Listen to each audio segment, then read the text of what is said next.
Welcome everyone to our final panel of the day, Human Rights 2. And I'm here to introduce our panelists for this afternoon.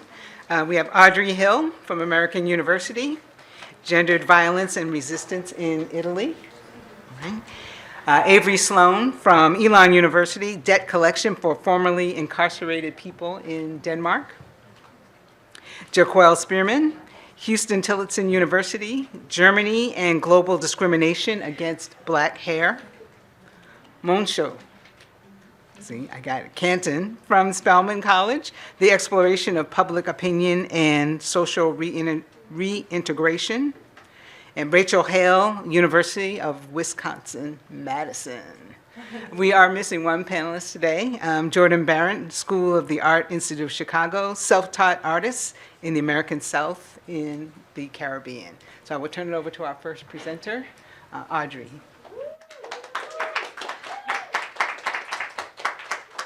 Thanks, team. Okay. There we go. All right. Okay, I see why everyone else had trouble. Okay. Hello. Okay. So I went to Italy to report on gender-based violence and also resistance around the country, and I ended up following one particular feminist group / movement, the No No No Di Meno movement, and so just some introduction on my reporting. I went over the summer for about 3 weeks and started in the Northeast in Venice, then went to Bologna, Florence, and spent the majority of my time in Rome. So I also studied abroad in Rome last fall, and that was when a young girl who was 22, Julia Canton, disappeared mid-November, and it caused a lot of, suspense, outrage, a lot of just kind of public interest because no one knew where she was. And then a week later, it turned out that she had been brutally murdered by her ex-boyfriend. And end of November, as we all know, is November 25th is the day for the elimination of violence against women. The International Day. Sorry, it's a long title and I did not write it down. And there were huge protests that erupted all over Italy. There were like 1 million people in Rome, lots of people all over the country. And partly it was because her sister Elena had called for, basically burn down the patriarchy, and people responded.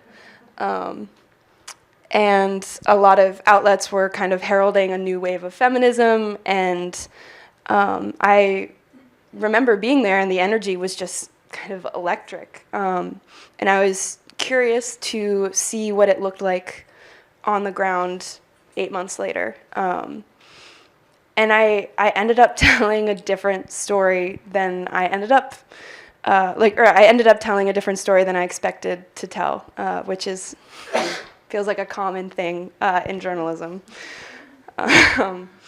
Also, sorry, I've been including pictures that I took of, there's lots of feminist graffiti and stuff all over Italy, which is awesome. So the question that I was left with was, when the crowds have thinned and the cameras have turned away, what does the everyday work of a movement look like? One of my sources I was talking to, she brought up that basically journalists know how to cover the big moments, the protests, the demonstrations, the throwing of the soup onto great works of art, but we don't really know how to really tackle the kind of the invisible, the intangible moments that are kind of slower and play out over weeks and months and years of how do you make a movement sustainable? How do you make a philosophy that is adapted to your community? How do you keep up momentum when no one's really paying attention, but the issue is still as urgent? And the answer that I kept coming back to was bearing witness. And that is what the members of this group did over and over again in lots of different ways.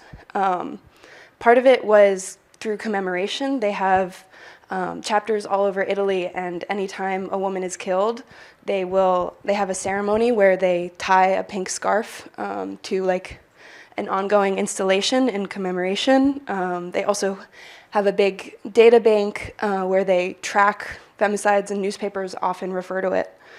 But they also do it through protest. I followed this one case of a woman who kind of contrasts with Julia Chiquetin in that she was also killed by an ex-partner in July of this year.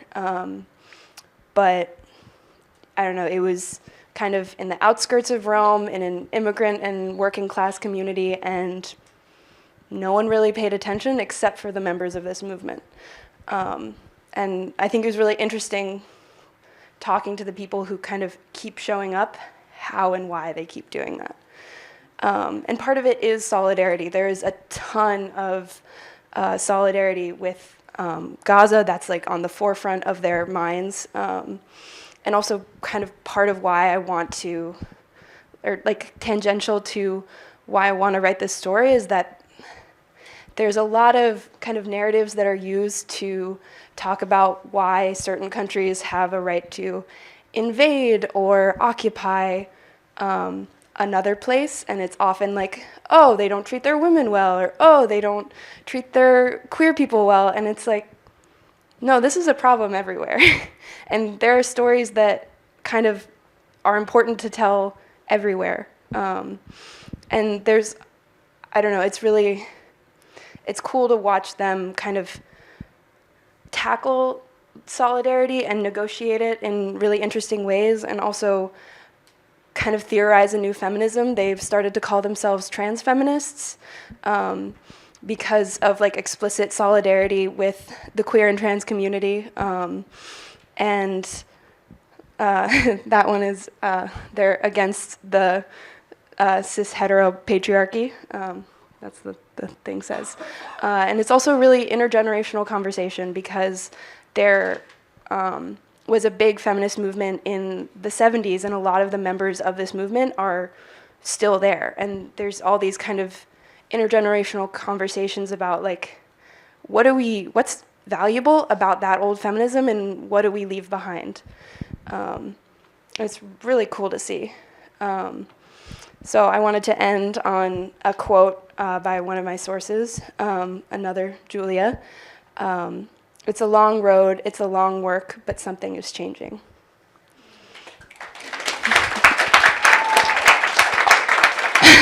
Also, that says burn the patriarchy. Good job.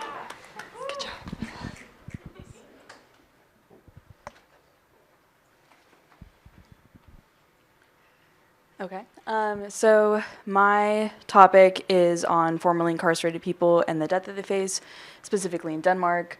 And I'm Avery, the reporting fellow from Elon University. So I'm going to talk a little bit about one of my main sources, and then give a little bit more context and background for this issue, and then kind of talk more about what is happening now in different organizations in Denmark that I got to talk with. So this is Haider Ansari. He's 22, and he is a poet now in Denmark, but previously he served multiple sentences as a teenager and young adult as well. And just he had an interesting story of when he was 11, he told me was the first time he saw someone get stabbed, and then a few years later he then stabbed someone himself as well. And this quote, I feel like, really kind of encapsulated what his life kind of felt like, at least from his perspective. He said this was how he felt like the first time he was in front of a judge. And he said, "It's a feeling of achieving what you always wanted to be like. Those guys who's in front of the judge, if I remember correctly, I laughed when he imprisoned me." And I just thought that was kind of a powerful message of how he viewed his life and what he thought kind of he was almost like destined for, which I think is an interesting situation, especially in Denmark, that their prisons are really based in rehabilitation. And this is an image that as you can see, like, this is pretty different from an American prison. It's an open prison, and this isn't every prison in Denmark, but it just, like, it's a very different situation, not just with how it looks, but also, like, there's specific counselors for rehabilitation, and it's supposed to be something that you then, after you serve your sentence, things change. That isn't always the case, and a main reason for that is because of then the debt that people incur.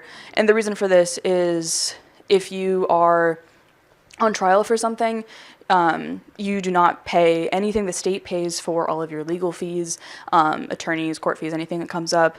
But then if you are convicted of your crime, you're now on the hook for everything as soon as you serve your sentence, with the 7% interest rate right now, which in Denmark is about double any like bank loan or anything you'd get. And that's still the case for like Hale, who was also a minor, so it didn't change for that. So looking at this now, the debt for this specific issue is at 6.6 billion Danish kroner, which is closer to $1 billion US dollars, and it's owed by 88,000 people. Obviously, these people have like varying amounts, but some people, as you can see from the 2023 study, a lot of them really don't have any way of paying this back, just because also after you've served a prison sentence, at least in Denmark, as is similar in the US, it becomes a lot harder to get a job and other kind of social consequences of this. Another issue with this, and something that I didn't realize until I was reporting, is that this is something that not only the country itself doesn't know about, but people who are facing this debt themselves don't know that this is going to be a problem for them after they serve their sentence, or they don't quite know how much they're on the hook for. And I thought this quote was just really sad, that he told me, "I didn't think that my best friend cost $2,000 an hour, but he did." Because that was his attorney that he talked to at the time. And obviously also, like, when you're a teenager and someone is visiting you and like giving you a chance to tell your story or to hear your story, it just viewed a little bit differently. But kind of how did we get here? This is something that in Denmark, this law has always been on the books of having to pay back your legal fees, but it changed in 2006 so that the state then stopped taking into consideration one's income before they serve the sentence, and that just had a lot of implications of then people aren't able to pay this back. And while people have always kind of been unaware of this as an issue, now this is becoming a little bit more talked about, just because of organizations such as Cafe Exit and Social Fund and other groups that are working to kind of bring this into mainstream a little bit. Hale is a good example of that. He, as a poet, has released a book and now has kind of more of a social presence as well. But these are two of the main organizations that I spoke with, along with other people. Like I talked to a defense attorney and people who worked specifically within crime in different ways. Cafe Exit is one of their locations. They work with people who are either currently in prison or formerly incarcerated as just like a social space for them, and also gave debt counseling. And really the main thing they did was help people who were feeling kind of helpless in these situations. Social Fund specifically helped people create plans after they received their debt. And this was someone I spoke with who was one of the directors at Social Fund, and she was telling me that she generally was, or her organization was, the first people who would tell these people what their debt meant, and sometimes they just had no idea, which I thought was just a very unique situation.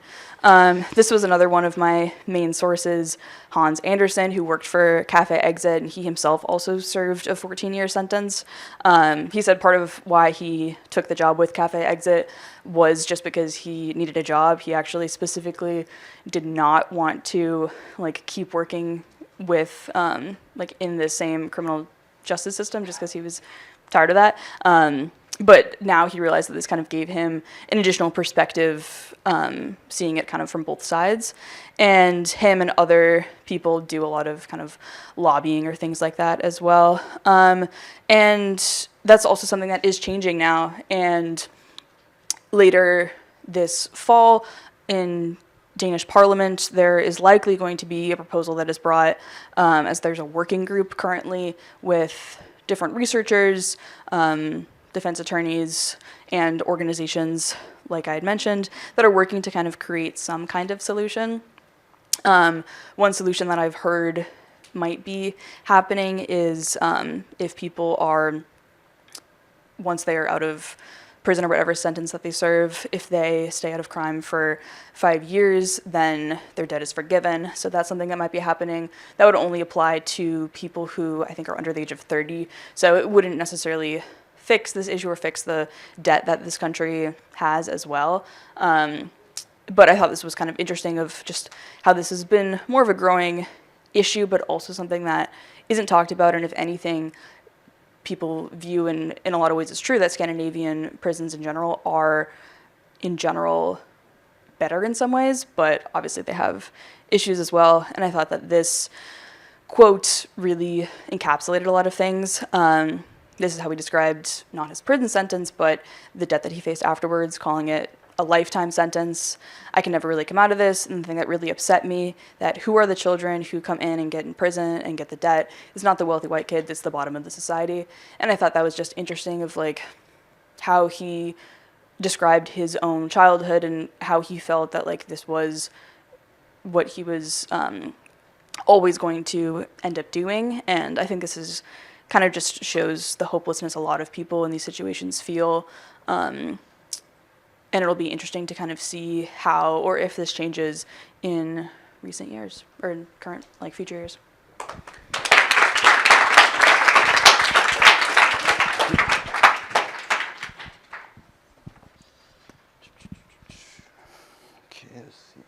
Okay, awesome. So my name is Jacquel Spearman. I come from Huston-Tillotson University. I have a lot of slides, so I'm gonna try to keep it brief. Last year's Huston-Tillotson representative, Jermaine Irving, he said, one thing you won't know is if you look at Jacquel, you know how to yap. So I'm gonna try to stop yapping today. Okay, so first I would like to talk about the importance of identity. So every human is born differently and, wait, can you guys hear me? Okay, is born differently and have different attributes about them that make them uniquely them, your own DNA. This also includes your hair. So your hair can quite literally change your whole identity and help you express your feelings in a way that nothing else can. However, in a world where hair is so important to oneself, there are people who want to control that identity to match their ideal version of you. This is detrimental to many communities when their hair is all they have. So let's talk about how American hair is used against them in the workforce and in schools. African Americans struggle obtaining jobs and being accepted going forward, as that's the way they would like to express themselves because it looked as being distractive. One of the first things that I noticed when I started this project was there was a kid in Houston, Texas, who had dreads, I believe, above his head. And at the time, even though Texas is one of the states has enacted, which we'll talk about in a second, the Crown Act, he still failed in court and will eventually get removed from the school. Of course, this has racial ties behind it because of what the ideal look is supposed to look like. And this is causing a tough decline for the well-qualified minorities because they can't make it past the barrier. This especially affects women of color because they are the ones that usually express their hair in a lot more uniquely ways. And according to NBSMC in 2023, 25% of women of color said they could not get a job, which doesn't sound like a lot, but if you think about the total number of minorities in America, that's quite a bit. That's a quarter of the minority race. Psychological issues that this creates: black hair can take a long time to style. I recently figured this out. And when it's viewed as unprofessional or wild, it can make African Americans feel less than or constricted to a very social norm that they're not used to. Which can lead to depression or anger because they're not feeling accepted in their own skin. The Crown Act is the big thing that started this project. The Crown Act, which is America thing, the Crown Act is to create a respectful and open workforce for the natural hair, which is an act that prohibits race-based discrimination, which includes employment and educational opportunities. The Crown Act was enacted in 2019, making California, well, by California, making California the first state to take initiative to make a better workspace. At the time of making this, 27 states have enacted this law. Texas is one of them. However, some states have not passed the bill, which it has gone through the House, but not the Senate. The Senate has denied the bill twice through filibuster, of course. Senate Republicans have not been too willing to pass it through the Senate. So right now it's not on a federal level, but it's still, it can be enacted through state law. However, some states have not passed it, and yeah. So I promise you this is not a gang sign. I'm a part of a fraternity. But this is just kind of a picture of when I actually had hair on my head. So why does this matter to me? Of course, I am African American, if you cannot tell. A little bit before my departure to Berlin, Germany, I had twists in my hair. I was new to growing my hair out, and I really was having fun trying different things to see what I liked. However, as I just graduated from Huston-Tillotson University in the spring, I would never forget what one of the professors at the school said to me the day I received my graduation attire. He said, you know, when you start looking for jobs, you're going to have to cut your hair, right? Which kind of sucked because I just got my hair cut that day. Hair done, rather. So at first, I kind of felt a rush of anger towards that sentiment. But again, I already knew he wasn't saying something I didn't know. He was technically correct in that sense. But it also raised questions of why does it have to be that way? I believe I'm well qualified and extremely intelligent, but you can tell not being able to express myself puts myself in a box. So overseas, thank you to the Poster Center for allowing me to take this opportunity.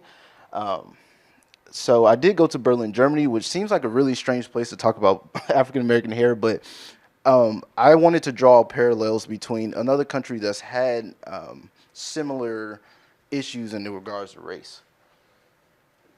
So why Berlin? This was a question that was raised to me quite often. Of course, the first thought when discussing black hair would be Africa, but I want to go in a different direction. Germany is a country that has a dark history because of Hitler, and Hitler had this idea that race and identity was, well, his race was, or a certain type of race, sorry, in specific, was better than the rest, and if you did not fit that fold, bad things were going to happen to you. The Jews felt this horror the most because Hitler felt like they were a separate and inferior race. Even though the Holocaust are drastically worse than things that have happened in American history, there were some parallels that I wanted to draw there. There's only 3 minutes, I'm not even halfway through. Okay, so I'm gonna speed this up a little bit. Germany, when I went there, this lady Fa was one of the first people I talked to. I wanted to talk to a lot of different avenues, people from businesses like hers and also on the street interviews as well. Fa is actually from America. She worked in Brooklyn and then eventually Atlanta, Georgia. Then she will move over to Berlin. So Fa is a curly hairstylist in Berlin right now. And she was telling me when I talked to her about possible discrimination in the workforce, she quickly denied that and said that's not an issue here in Germany. Berlin's a lot more liberal, so I understand that. So what she mentioned to me, though, was like at a lot of saloons, white people and black people tend to work together on these curly hairstyles, and all races wear them, even in some of the Afro shops that you'll see in Germany. One thing that she mentioned to me also was in the entertainment business in Germany, they hire companies like hers so they don't properly, they don't offend the black community there. Which I found really interesting because she mentioned that most people stick afros on black people and call it a day. So this is me with Miss Hattie. She owns a shop there, and she her family is actually from Africa, and she had to leave to Germany due to a lot of the problems that was there. A lot of immigration crisis was happening at the time, so her family's been there for a long history. Why is it easier to find a job in Berlin with any race? Is because Germany actually has a policy where they have equal opportunity officers that will allow you to, they have to be within your interview so they can make sure you're not being discriminated against for your hair or anything of sort. That is me playing basketball. This is where I found one of my sources, which is kind of nice. It would be the gentleman that's stretching in the back. His name is Dembe, actually. 1 minute. Okay, we're about to hurry up again. So Dembe is a self-employed DEI consultant. He studied colonialism and Africanism. He was actually started in the music industry, but when the George Floyd incident happened, that interested him, which he began to start writing articles. And once that article started, kind of got some interest, DEI kind of spiked all over the world, which included Germany. And Germany didn't realize this, so now they employ people like Mr. Dembe to fix those issues. What can we learn from this? Doner kebabs are really good. I still couldn't figure out why America was struggling so much with acceptance. We have definitely come a long way since the 60s, but it was also 67 years ago where we were drinking from different water fountains, so it was not too long ago. So there were some things that I could definitely learn from Germany. However, I don't know how much time I have to talk about this, but I do want to talk about it real fast. Currently, Germany are about to have their elections as well, and the right-wing AfD is a really racist group, and they're out of East Berlin as well. They're looking to stop a lot of their anti-immigration and also acceptance and things like that. How much do I get? America has its issues. Okay, we all know America has issues. Okay, so I'll just start with the last point. If employers and schools can set aside their biases and which side of the line they walk, I do think acceptance will be a lot more important and will be more potent in terms of our political Congress and the Senate, as long as the House is as well. But until then, it will still be an issue. Thank you.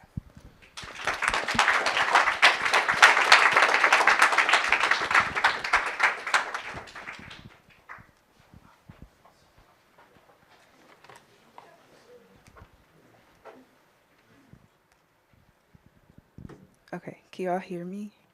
Okay, so I'm the opposite. I actually don't have that many slides, but I will be talking a lot. So hi, my name is Montsho Canton. I'm the fellow from Spelman College. And what I looked at was an exploration of Chilean citizens' perceptions of social reintegration as an alternative to incarceration. Just a note, this is my first time ever trying journalism. I'm an international studies major at school. So yeah. This started as my research project thesis for when I spent a semester abroad in Chile. And the theme of my program was social justice, community development, and cultural identity in modern Chile. So just following the social justice avenue, I went to look at like alternatives to incarceration, but also including like the community in these ideas. Yeah, so basically my interest in this stems from like restorative justice and the pillar of restorative justice that the community should be a part of finding solutions. And that's why I really cared about speaking to like Chilean citizens about their thoughts. And yeah, so what the social reintegration system is, it's a personalized kind of plan of action. After someone goes to court, they can be sent to programs or different sanctions that don't include incarceration in order to help. It's really, the point of it is to lower recidivism rates. So these are like the four main kind of alternatives that people are sent to, and that's through Law 18.261 as well as Law 20.603, which introduced these solutions to Chilean society. So community service is kind of like, I guess, what we have here as well when people go on probation, so that's not too different. They also have probation, and in this program, there are like psychologists as well as social workers that people meet with. I don't know if it's weekly, but they meet with people at centers of social reintegration to kind of just talk about different topics and just as check-ins. And again, this is to like create plans to lower recidivism so that the issues that people are facing are directly talked about and they're directly talked about and trying to be fixed instead of just sending someone off to a prison where nothing is done. So yeah. So this is a photo of where kind of my main interview that I follow in my article is, and this is the Center of Social Reintegration of Valparaiso region. And as you can see, there's no sign. There's no you would never know what this is. And actually, this was right down the street from my house. So when I studied abroad, I stayed with a host family. And when I went back for Pulitzer, I stayed with the same host family. And it wasn't until I came back for Pulitzer that I found where this is. And it's literally like a 3-minute walk from my house. And so my main point with that was that this system was just really hidden. And even when I spoke to my participants, they didn't even know that Chile had a social reintegration system. However, everybody knew about prison, and everybody knew that Chilean prisons, they don't work. A lot of people mention that when people go to prison, they come back with new ways to commit crime, let's put it like that. Or they say it's like a classroom, basically, of how to commit different crimes. So I thought it was just really interesting how people know that it doesn't work, but then that's where the conversation stops. It's just prisons don't work, but then no one really engages them about solutions. And I'll get more into this in the next slide, but there were 2 NGOs that really kind of helped two NGOs where their members participated in my interviews. And one of my participants said, I think as a society, we're not prepared. We haven't asked the right questions in order to reduce crime, something that happens in all countries. So really that just highlights how the conversation usually does stop just after prisons don't work. And yeah. So this is Espacio Santa Ana, and it's a community space in Cerro Cordillera. Valparaiso is made up of 42 hills, cerros, and Cerro Cordillera is like one of the oldest in the city. So this is a current community space that's being renovated. And I spent a day here really just talking to the people who work there. There are a lot of social workers as well as just public educators and things like that. And they run workshops for the community. So when I went, I would think, okay, this is a community space somewhere that the social reintegration system says that they use to have programs for people and things like that. But a lot of the people who worked there did not even know social reintegration was a thing. So it was just interesting to see how these are people who would be willing to help, but they've never been approached with the not the perspective, but they've never been approached with the option to take place and take a hands-on approach in this program. 1 second, I need to pull up my notes. 1 second. So yeah. So right now, crime is a big issue in Chile, and a study showed in 2023 that 50% of Chileans rate crime as the country's most prevalent issue, and 59% of Chileans believe that the government's priority should be to reduce crime. And while I was there in Chile, it was actually, in the fall of 2023, there was a news campaign because they were trying to get a new constitution passed. And one of the propagandas, I believe it was so in favor of the new constitution, was like, oh, we're going to take hard on crime approaches. And even a big thing right now is deportation as well. That's a whole other topic with Venezuelan migration to Chile, but there was just hard on crime, deportation, and these were their commercials that people would see, as well as the 2 candidates running right now for the next presidential election. So it was interesting seeing how there is already a system of social reintegration of alternative sanctions. However, the big government or just the mainstream government is promoting a different system. So that's why I think it's time now that we look at the community, because they have ideas, they have opinions, but they're not currently being approached for solutions. They're not being approached for solutions.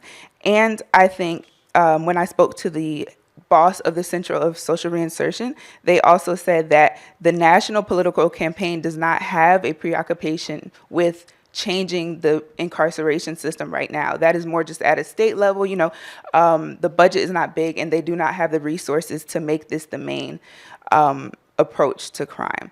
So conclusion, and I would use a different word because it's definitely not a conclusion. I want to plan to extend my work to different countries because I do think approaching communities is how we can make change. And right now we're in a space where, because we've never seen anything other than prison, that's the first thing that we go to. But I do think that, you know, when we all acknowledge that prisons don't work, so now it's time that we make change. And this also, another topic that I kept running into was stigma. And I think the only way we can break down stigma is by talking to communities and first doing the work with the community so that we can advocate for certain issues and there isn't a stigma around people coming to the community and us helping them. Because in these systems, there can't only be one party ready to change. We all must be ready. So yeah, that's it.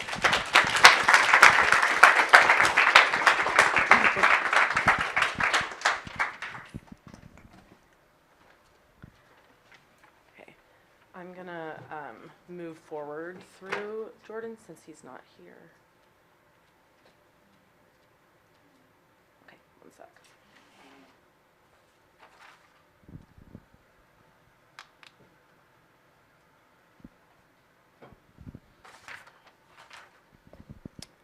Okay, my name is Rachel Hale, and I'm the University of Wisconsin-Madison Fellow.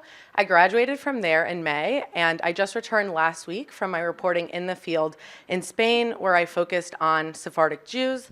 I want to start by just giving a brief disclaimer. The three main ethnic groups of Jews are Ashkenazi Jews from Eastern Europe, oftentimes might look like myself. I fall into that category.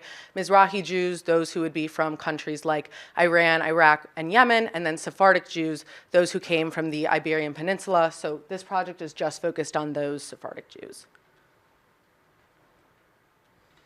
So to understand this project, we have to go 500 years back in history to 1492, when the Spanish Inquisition gave Spain's Jews three choices: to leave, convert, or die. For those who chose to left, they went to other spheres within the Iberian Peninsula, often going to places in North Africa, throughout the Mediterranean, or maybe other parts of Eastern Europe. Those Jews who were expelled became known as the Sephardic Jews, or Sephardim. Those who chose to stay and were forced converted to Catholicism were known as conversos. My project really focused on these Sephardic Jews related to citizenship, because 500 years after this, we'll see that there was a Sephardic, actually I'm going to go forward and then back. Spain's 2015 citizenship law, so 500 years after 1492, was the broadest effort yet to erode this stain on Spain's history. The law essentially allowed descendants of those expelled during the Inquisition to apply for nationality if they could prove their Sephardic roots, take a Spanish language test, along with a few other barriers. Spain's Jewish community today is not actually as many of these Sephardic spaces. Later on in the 20th century, British expats and other Ashkenazi Jews came back and founded Sephardic communities in Spain. The only Jews in Spain who are truly Sephardic today are those whose families were converted and were converso and eventually returned to Judaism, or Sephardic Jews who returned later on. So my primary article focuses on the citizenship law, and 10 years after it was implemented, a lot of people I spoke to told me that they really feel like it was a failure. And for those Jews who their families had been exiled hundreds of years ago, it feels like a new sense of abandonment all over. You can see this quote from someone who did receive the citizenship, who moved from Mexico, talking about how it was something that his family had been denied for 500 years. I also focused on Ladino, the Judeo-Spanish language that was spoken throughout the Iberian Peninsula. A lot of you might be familiar with Hebrew or maybe Yiddish, but Ladino is another Jewish language that, even growing up in Jewish spaces, I didn't know what it was. But it's really fascinating because in the Middle Ages, Jews wrote Spanish text in Hebrew characters, which gave the language a distinct Jewish identity, even as it was influenced by the Arabic culture, given that this would have taken place during Muslim rule. Like Sephardic Judaism itself, the language is a product of exile. So as people founded other Sephardic spheres in Salonika, Greece, Istanbul, Turkey, or Tangier, Morocco, they developed their own dialects of this language, like Hakatiya in Morocco.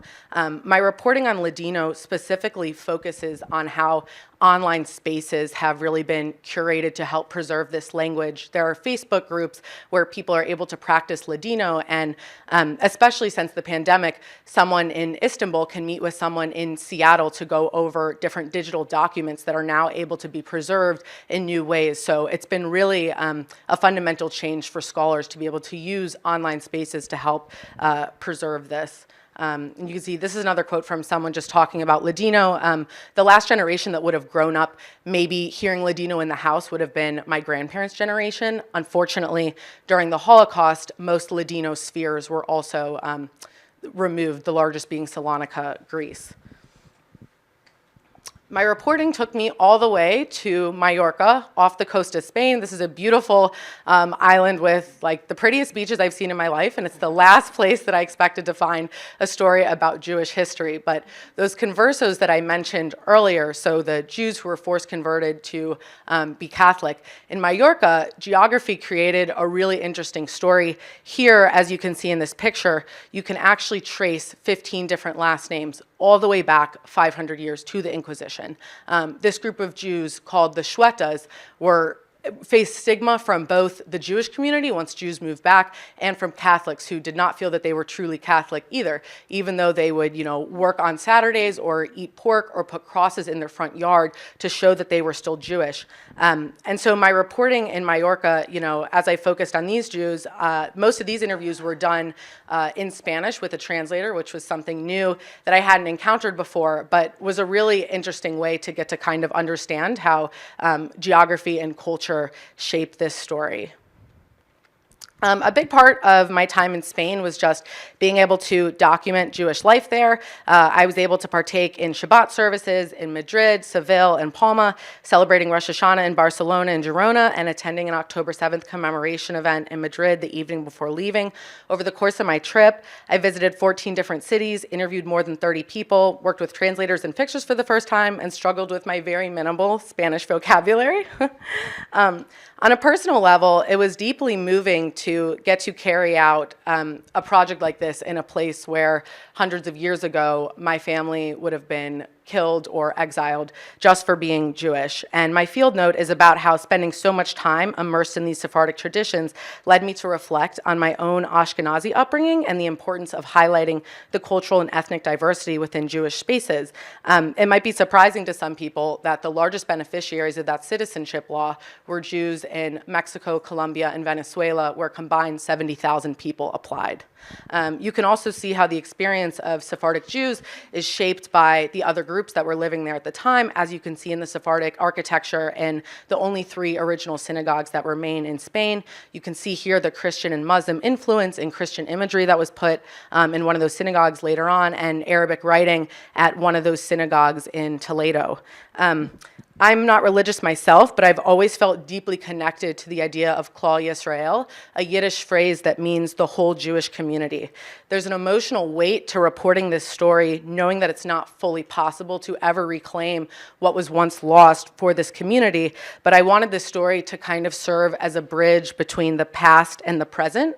I'm incredibly inspired by the resilience of the Sephardic people and by the story that reminds us of how faith, identity, and tradition shape our worldviews.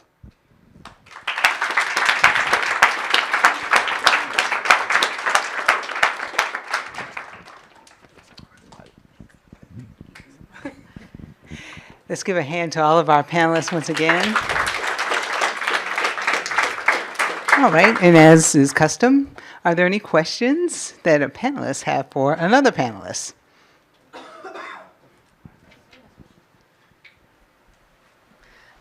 This is for your story. I'm curious, just because I didn't know about this before, is Italy more prone to, does it have more femicides than other countries? Or more protests? It's definitely complicated. Kind of yes and no. It's on the higher end in Europe, but definitely not on a global scale. But it's definitely something that is top of mind is in Italy. You see, people will talk about it. Women will mainly talk about it, and it's it's something that they're, I don't know, graffiti everywhere, that kind of thing. And I think just the numbers are also interesting because they've been able to, like the female homicides versus the male homicides over the past 20, 30 years, the male homicides have gone down like a lot, and the female homicides have stayed, like they've gone down a little, but stayed pretty much the same and increased over the pandemic. And part of why I like initially set out was to be like, hey, why is that? Which is also something that I talk about a little bit in my story, but did not get to today. Thank you. Any other questions for panelists, for other panelists? And then we'll open it up to the floor. I have a question, which is for the other people who kind of ended up telling stories that were different than the ones that they expected to tell. How did you navigate that? And I don't know, like, how did you kind of talk to sources about that? Did you like go back and re-interview anyone, or I don't know, what did that require of you? Okay, so I don't know. I'm just gonna take it out. Okay. So obviously, I kind of had one goal in mind when I came across the overseas, I guess, and that was to find discrimination, which is kind of weird as a journalist because that's not like what you're supposed to do.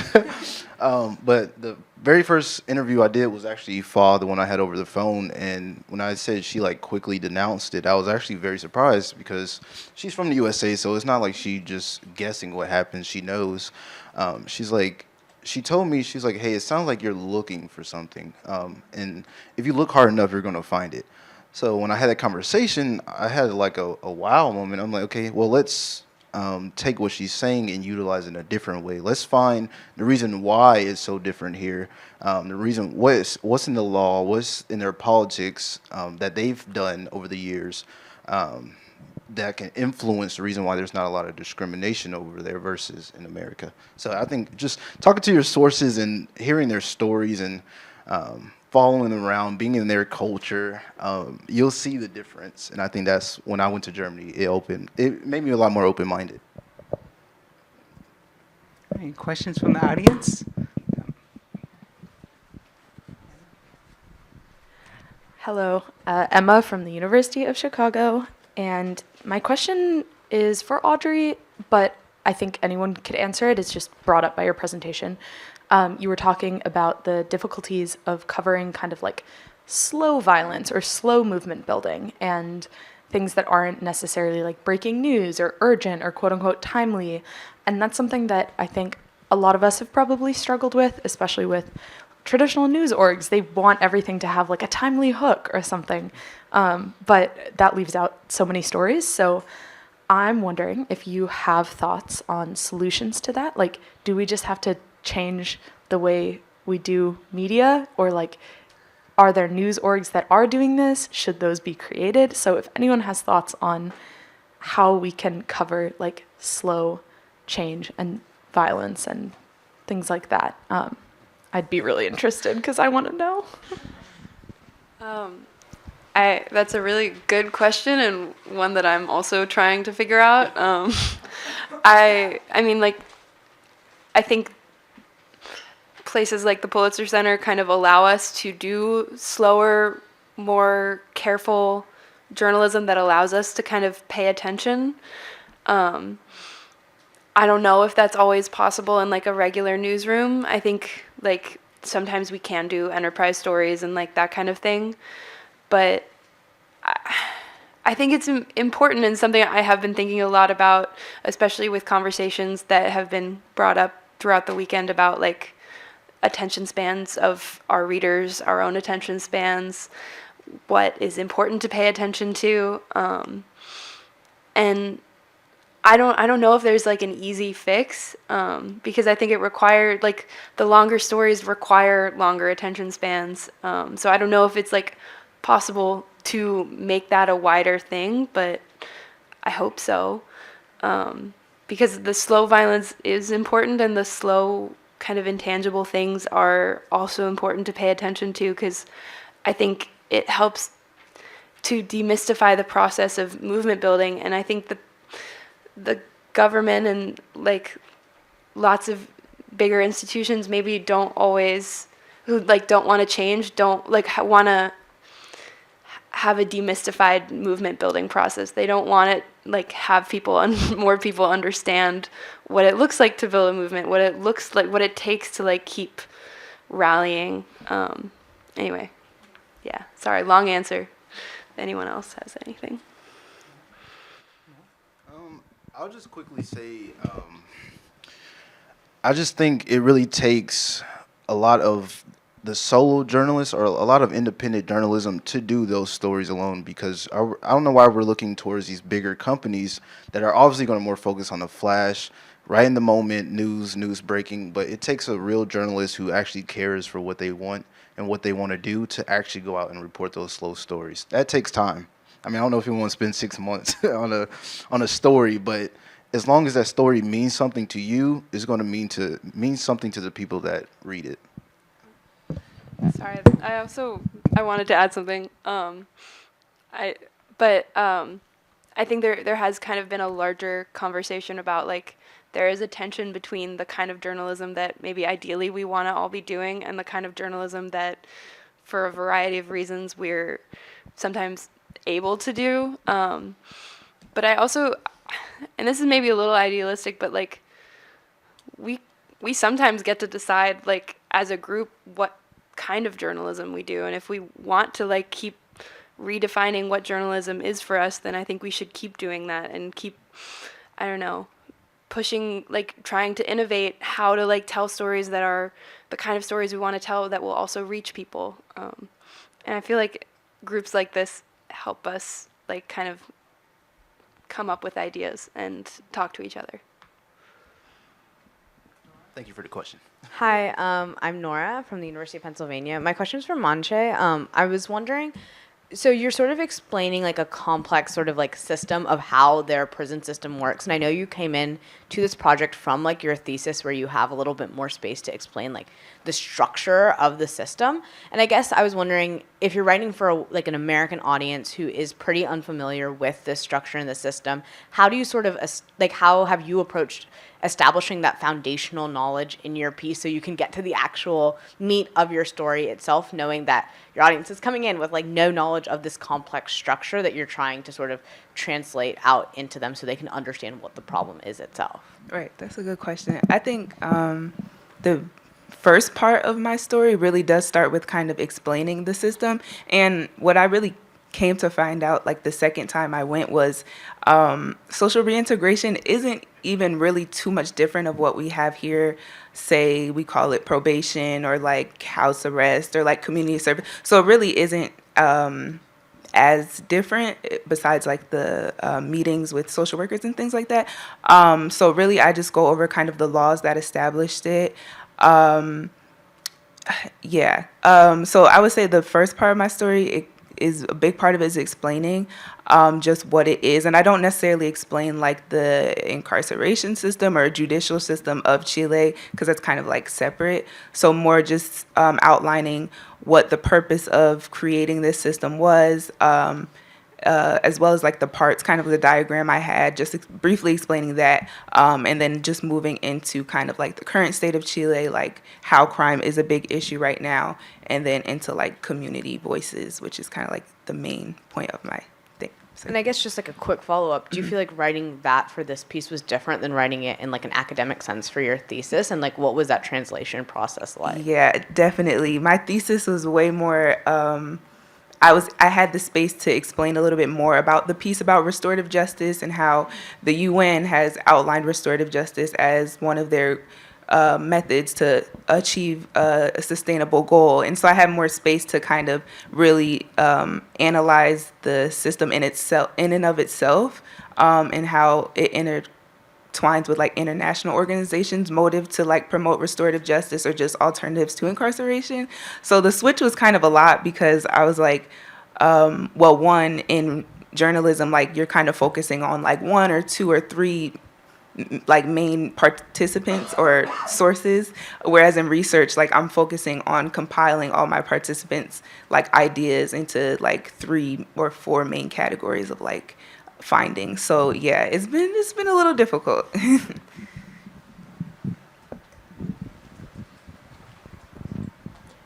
Hello, my name is Nia White. I'm from Hampton University. My question is for Rachel. So you kind of mentioned that the Sephardic Jews are mostly in like Latin American countries. So my question is kind of two-part. Like, how did they end up there? And then where are the rest of them coming from that are applying for the repatriation? Yeah, so Sephardic Jews today are spread out through a variety of different geographic areas. Initially, after the Inquisition, when they were expelled, a lot of them went through Latin America, but there were subsequent Inquisitions in places like Mexico. So if you actually look at some U.S. cities, like Santa Fe was partially founded by some of those converso Jews who were Catholics in the U.S. at the time. But if you look back now today where they are, the reason why those three countries that I mentioned, Mexico, Colombia, and Venezuela, were the three largest applicants for citizenship is because there's the economic draw for those countries of having the security and economic benefits of an EU citizenship. But today, the largest Sephardic communities in the U.S. are in Seattle, New York, and Los Angeles. And then aside from Latin America, the next place would also be in Israel. I can't remember if you asked something else. That was all that it was, right? Okay, thanks.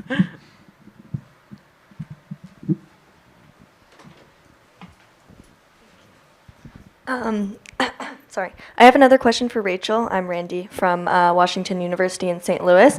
And I was really curious if you could expand on how the Sephardic communities in Spain right now that have lasted through years of persecution and forced conversion that you talked about, how they feel about the state and their identity. Do they identify as Spanish or because of persecution that they choose not to identify, even if they have citizenship? Yeah, so like something that put a lot into perspective for me was someone that I was speaking to who did receive the citizenship. I was like, do you identify at all with being Spanish? And he was like, no, I'm Mexican. I think one of his parents was Brazilian and the other may have been Colombian. And for him, it's not something like the Holocaust where it's like in our grandparents' generation or directly in our memory. It's like 500 years ago. So one of the biggest barriers to applying for citizenship is that people had to take a Spanish language test. And if you grew up not knowing you were Spanish or Sephardic at all until you found it in your ancestry records and you live somewhere on the other side of the globe, you likely don't speak Castilian Spanish. So one of the pushes that people made was to allow the language test to also be done in Ladino, because some older generations of Jews who were applying for this, they may have spoken Ladino, because the experience of like the people who actually live in Spain today, it's a mix of Sephardic and Ashkenazi Jews, but Sephardic Judaism, unlike Ashkenazi Judaism or like any of the other Jewish ethnicities, it's something that was really developed in exile. So like Sephardic Judaism is just as much a part of Morocco or Istanbul or like Salonika, Greece, as it is Spain, if that makes sense. So most of them I would say they feel connected to their identity as like Sephardic Jews. If they grew up in Spain, they probably feel more connected to their identity of being Spanish than Jewish, like if they found out they were Jewish later, if they were Catholic.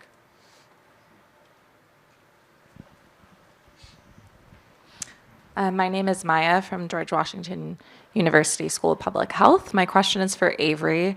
I was really shocked by your reporting and think it's so important. What was your sort of feeling in terms of why it wasn't as known? Like, did you get an idea that the government was kind of hiding it, or was it just a general sense of maybe ignorance in the population? And sort of the follow-up to that is, what does advocacy look like? Because you mentioned some people want to change the law. So is it mainly those NGOs that you were talking with? And do you yourself have maybe some goals to advocate for this issue in some way? Yeah, that's a good question. I think that it is kind of a mix of things. One, I do think that like because it is so talked about that the prison system in Denmark and Scandinavia is based in rehabilitation, I think people who aren't focused on criminology don't really look past that to like think deeper at all. And I think just in general, as is the case in other countries as well, in Denmark it is still stigmatized to kind of talk about things like that. And overall, I think a lot of people want to focus on the fact that there are just many ways that the system is better at working in some ways. And some of this research hasn't come out until kind of recently. The criminology like department or work in general in Denmark is fairly small. So it's kind of funny when I was talking with different researchers, they all knew each other, and we're all like, oh, you should talk to this person. I was like, oh yeah, I talked to them yesterday. But like one of the main things that kind of started my research was talking about like the recidivism rates and how with taking into account debt, it changes things and just the rates are higher. So I think that because that's more of a newer study, that kind of is why that isn't something that is talked about as much, and people aren't knowing about it the same way. And I think that I am definitely interested to kind of follow this a little bit more, at least of just like an awareness level. But I think also I am curious to see like, one, how this will impact Denmark as a whole, but also just, I guess, the criminal justice system in other countries in general also is just very interesting to me. And like, I mean, I learned a lot from your presentation of, and just in the US. So I think that my goal from here is to like look deeper into in a lot of different ways. And then also I would be curious, like with the sources that I'm still in contact with, to see how, if anything changes, how it does affect the people who are affected by this. Hi, Caroline from the Boston University School of Public Health. My question is for Avery as well. I was wondering about kind of the origins of the debt collection and the school of thought behind it. It is purely economic to move the cost away from other citizens, or is it like a form of punishment? And also, are other countries using this, or is that in Scandinavia or elsewhere? Yeah, that's a good question. I think an interesting thing about Denmark is it is based a lot in social welfare. So just like it's not weird in that country for the state to pay, like for all attorneys to be paid by the state, and there's more different businesses in Denmark that work similarly as well. So I think it was interesting, like that concept is very foreign to me, but that is something that just kind of is how their economy functions a little bit more. And then I think because this was something that has just been on the books forever, people maybe didn't like think that critically about like why people are still on the hook, and it wasn't necessarily even like an active punishment thing, but just something that like then collectively, at least the people that I spoke to and some like politicians specifically, was kind of saying like, oh yeah, like this is something that like why should other citizens have to pay when you know, they're already clearly like they are convicted of a crime, like they're the ones that should have to pay for it, even though like, yeah, it isn't something that is in other countries, and even like other countries like Norway that have a fairly similar prison system without the debt aspect, they do not have this in place. So I think that now is the conversation of like, wait, why is this the case? But initially it was on the books just because like, honestly, what I've been learning is that just court fees back when this started, just it wasn't that expensive, and like you weren't getting like DNA testing or like that kind of thing that like would, or court cases also like didn't last the same amount of time, and so it just like wasn't an issue at all. And then also when 20 years ago this was changed, so people were starting to have to pay more, that was an issue, but this wasn't really an issue at all until kind of recently. Hi, Una, Wake Forest University. My question's for Jacquel. You mentioned at the beginning a little bit about the Crown Act. For the states that have adopted it, how is that enforced in workplaces? Like, does it have to be reported by somebody who maybe was turned away from a job? Because I was thinking about it, and that sounds really scary, like, and maybe also a barrier. So I guess I'm just curious about how the Crown Act functions. I'm just going to go to war with this thing today. So that is a very, very interesting question, because so in states that the Crown Act are enacted, yes, it will have to be reported, and it will have to eventually probably go to court. And what's kind of scary about that is like, yes, I may have been denied due to discrimination, but a lot of times it's kind of hard to prove. So even though I may feel like it, and yes, it may be enacted, a lot of times it's still going to get ignored, unfortunately. So that's why there needs to be extra measures put in place to prevent things like this. Like I mentioned, in Berlin, they actually have equal opportunity officers in the room while you're being interviewed. We, of course, do not have that here in America. So I would like to see something like that changed, but for now, the Crown Act is important, but I just don't know how much it really is working. I don't know if that really helped answer your question. But. All right, we have time for one last quick question. One last question. Thank you. Luis? Hi, I'm Luis from Foresight Tech. Throughout these stories, I feel like everybody has really had their identity kind of influence their stories. So I'm really curious as to how your guys' identities kind of influence your reporting and how you approach the reporting process.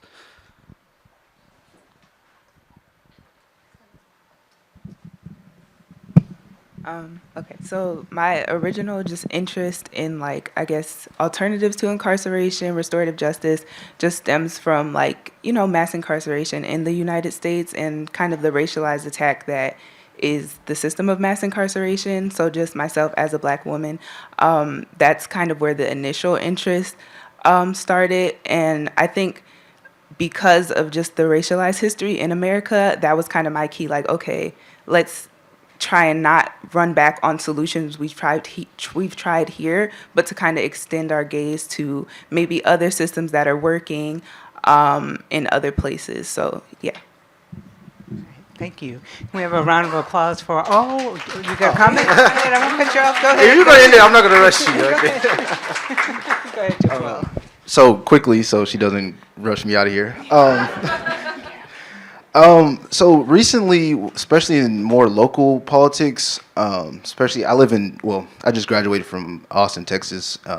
But in Austin, a lot of our politics are starting to try to get rid of Black history in schools.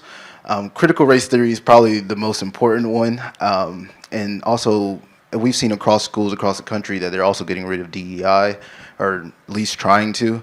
I didn't learn about critical race theory until my junior year of college, so which is kind of crazy. But when experiencing these things as they're happening, it's kind of opening my mindset like, hey, it's making it a lot harder for my people to get jobs or to be accepted in our community because our politics that we live under are trying to reset time as it was. So that really kind of touched me in my heart. I was like, you know what, let's talk about it.